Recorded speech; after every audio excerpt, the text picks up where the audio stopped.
Now that we've selected skills, we come to the portion where we want to select our character's talents. Now, again, you want to consult your racial abilities to make sure that there are, if there are any abilities that would grant you bonus talents at creation. And as it happens, for High Elves, I have an ability called Composure, which means during character creation, the High Elf may choose one focused talent to acquire for free. So, by virtue of being a High Elf, I decide that I want to take the Well-Read talent, and so that's a focused talent, and so I decide that I'm going to take that one and just hold that one off to the side here somewhere. Now, again, you want to pay attention to your character's career, because your career has talent slots that influence the talents that your character can use. So as you can see, the Thief career can benefit from one reputation talent and one focus talent at the same time. Now you can have more than one of each of those talents. It just means that you can only be using one actively at any given time, and so your character might have 2 or 3 or 4 focus or reputation talents. In fact, your character, even though the Thief does not have tactic talent slots, your character could have acquired tactic talents, but you simply cannot use them from your career until you have a career that has tactic talent slots. Now, there's another way that characters can use talents that may be outside of the range of their available slots, but I'll talk about that more in a later video. For now, let's just focus on building the character at hand. So, characters normally start with 0 talents. You do not have any talents unless you spend points to acquire them at character creation. You can spend up to, again, 3 points on a point-for-point basis to acquire additional talents for your character. So I decide for this character that I'm going to go ahead and spend the full 3 points to acquire 3 more talents. And so I pick up Creative Thinking, which is a focus talent, Fearless, which is a reputation talent, and finally Shady, which is another reputation talent, which increases my skullduggery checks by giving me some bonus dice. Again, even though my character has 2 reputation and 2 focus talents acquired in total, I can only be using one of each of them at any given time. With talents out of the way, now we want to assemble our character's basic action cards. And so all characters start with the game with the following cards in their arsenal. Everyone has Melee Strike, Ranged Shot, Guarded Position, Assess the Situation, and Perform a Stunt. In addition, if your character meets the characteristic prerequisites, you also start with the following active defense cards. If you have a toughness of 3 or higher, you start with the block action. If you have an agility of 3 or higher, you have the dodge defense. And if you have a strength of 3 or more, you have the parry defense. Now, as I had spent some points to increase my character's attributes, all of his strength, toughness, and agility are at 3 or more, so I get to acquire these action cards for free. Now that you've assembled your basic starting actions, comes the opportunity to acquire additional actions for your character. Now, all characters begin with 1 action that they can choose for free, but you may spend up to an additional 3 points, again on a point-for-point basis, to acquire additional action cards to start. So, for my 1 free action, I decide that Dodge, because my character is a very agile, quick, nimble character, I want him to really rely upon his speed and agility to defend himself, because he's probably not going to be wearing any heavy armor or anything like that. So I decide to acquire the improved dodge action. Now, in the cases of these improved actions, they actually replace the previous defense that they of the same name. So by acquiring improved dodge, my character would actually get rid of the dodge action and instead use the improved dodge action, which creates a larger penalty to people trying to attack you. So I decide for this character that I'm going to go ahead and spend the full 3 points to acquire 3 extra actions at start. And I decide to pick an additional melee combat action, as denoted by the little sword symbol up here in the corner, called Nimble Strike. And Nimble Strike is a melee action that actually uses my character's agility rather than strength to determine the attack roll and to determine damage. And it has a couple of other nifty effects as well. And because my character's agility is a good bit more capable than his strength, this action makes good sense for my character to acquire. I also decide to take a ranged action, as denoted by the little pistol symbol up there, called Sudden Knife. And Sudden Knife is basically kind of a surprise attack action where if an enemy assumes that I'm unarmed, or if he doesn't consider me a threat, I can quickly draw a dagger or something from under my cloak or off of my belt and surprise him with a rather nasty whip of steel.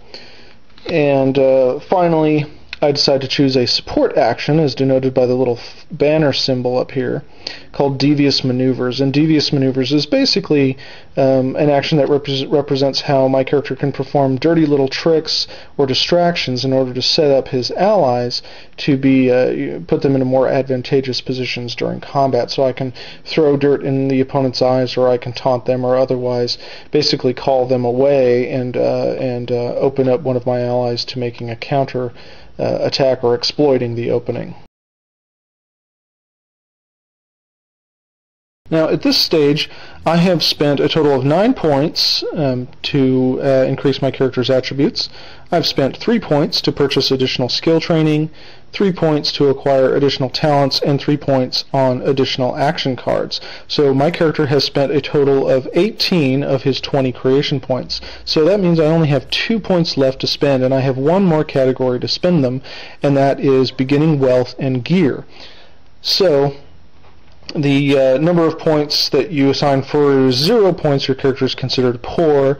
You have a very, very meager selection of equipment, and you only start with 5 brass coins in your pocket, which is basically just enough to get your character a meal or two. They're basically going to be living on edge until they can find some work, or they can otherwise scavenge what they need. Now, for 1 point, your character is considered broke, your character is considered poor, and you have some decent equipment on your back. You may have some survival and lighting supplies and that sort of thing. You have a weapon or two at hand that's nothing special, but it will get you by, as well as 50 silver shillings. And the 50 silver is actually a decent amount of money, enough money that your character could survive off of it for perhaps a few weeks if they budgeted themselves well. But it could also be used to acquire additional starting equipment, such as perhaps a light suit of armor or an additional weapon or something like that. Now, if you spend 2 points, your character is considered comfortable, and you have a good bit more equipment. You're generally got better quality clothing, and you have more reliable, sturdy, and well-made traveling gear, and some additional choices of weapons. You actually, I believe, can start with 2 different weapons on your character at hand. And you also start with 2 gold crowns. Now, a gold crown is a pretty significant, large sum of money in Warhammer, 1 gold crown being equivalent to about 100 silver shillings. And so to put it into perspective, the average hand weapon, as it's called, which could be a sword or a mace or an axe or something like that, will generally cost in the neighborhood of about 25 silver shillings. So 2 gold crowns would be enough that you could actually purchase 8 hand weapons if you wanted to spend them on nothing else. But it's enough money that you could acquire some decent armor or some additional survival gear that will get you by, and just generally have enough coin in your pocket that you can get by pretty comfortably. And finally, if you had 3 points to spend, your character is considered affluent. You start with an assortment of very high quality equipment, some additional options in terms of starting weapons, and your character starts with 5 gold crowns. And so you are well-to-do indeed. So my character, of course, only has 2 creation points left to spend, so the maximum that he could become the maximum he could acquire in starting wealth would be comfortable. So that's what I decide to purchase for that character.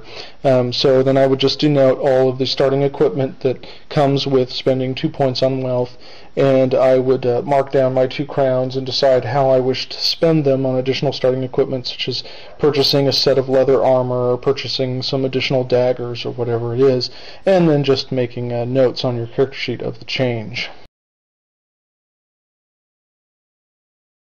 At this point, you've done all the generation that is needed and purchased all of the necessary points to acquire the various elements of your character, and so you're effectively complete with the generation and creation process. But there are a couple more elements that you want to go ahead and record now, including your character's wound threshold. So your wound threshold is actually determined by your race and by your character's toughness. So high elves and wood elves have a base of 8 wounds plus their toughness. Humans have 9 plus toughness, and dwarfs have 10 plus toughness. So because my character is a high elf, and because he has a 3 in toughness, my character's wound threshold is 11. And this means that he can suffer 11 wounds before being rendered unconscious. So as soon as I have taken my 12th wound of damage, I would be knocked out and potentially critically wounded. Now, I will get more into details on how the criticals and the wounding system and general combat system work later. Now, additionally, it's not represented on the base character sheet because it was an element that was added after the original core set was released. But you also want to make a note, perhaps under your special abilities section down here for your race, of your character's corruption threshold. And your corruption threshold is also based upon your character's toughness, and for humans it is 5 plus toughness, and for all other races, dwarfs, high elves, and wood elves, it is 10 plus your toughness. Those other elder races being much less susceptible to the influences of corruption than humans. Finally, you'll want to assemble the necessary pieces to form your character's stance track, and that is actually determined by your character's career. Again, your career will indicate the levels of both conservative and of reckless stance, and so you would just take enough of these puzzle pieces to assemble the right track. So we see here for the thief that the thief has 3 points of reckless stance and 1 point of conservative stance. So you just take one of these, which is a center or neutral stance piece, and the individual stance pieces are actually double-sided, so that they're both red and green on them. So you just collect any 4 of those, and you would just kind of assemble your stance track.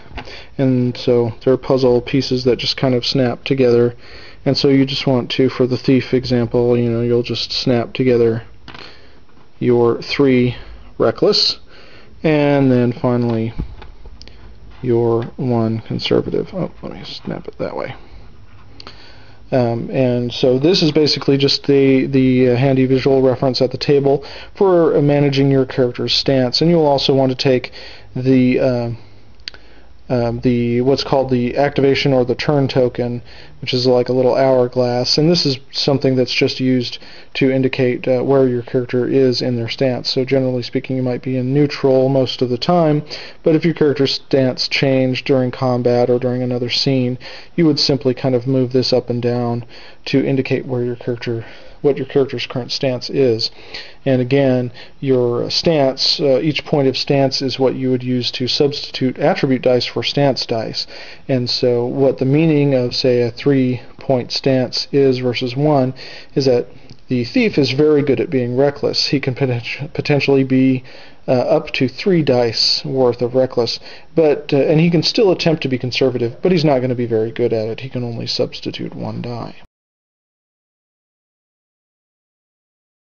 And now you're effectively finished with all the mechanical elements of your character. So your character, in all rules, intents, and purposes, is complete.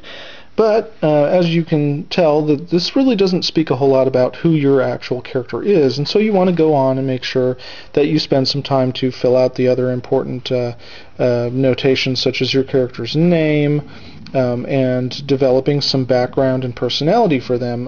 You also want to record your character's rank. Beginning characters start at character rank 1. Now, for determining, for helping give some inspiration for your characters and generating some really interesting results that can really breathe life into them, I highly recommend going to a website called Winds of Chaos. Just go onto Google and type in Winds of Chaos, and there's all manner of very useful tools and tables and other things that GMs and players can use to get more life out of Warhammer Fantasy. But the one that I consider absolutely crucial is something called the Expanded Characters module. Now, this was written for 2nd edition, so some of the rules in here and some of the tables aren't going to be specifically useful for 3rd, but it is still an excellent resource that I highly recommend. It lets you generate things such as random character weight, body type, height, age, family, spouse, children, special scars and other characteristics, like abnormal physical features or things that stand out about your character, and where your character was born, what star sign he was born under, and all kinds of very interesting things. I highly recommend going to check this out. It will breathe a whole new level of life into your PCs. Congratulations, you've successfully created a Warhammer 3rd Edition character. Now, I hope that was informative. If you have any questions, thoughts, comments, concerns, suggestions, let me know. Thanks for watching, and happy gaming.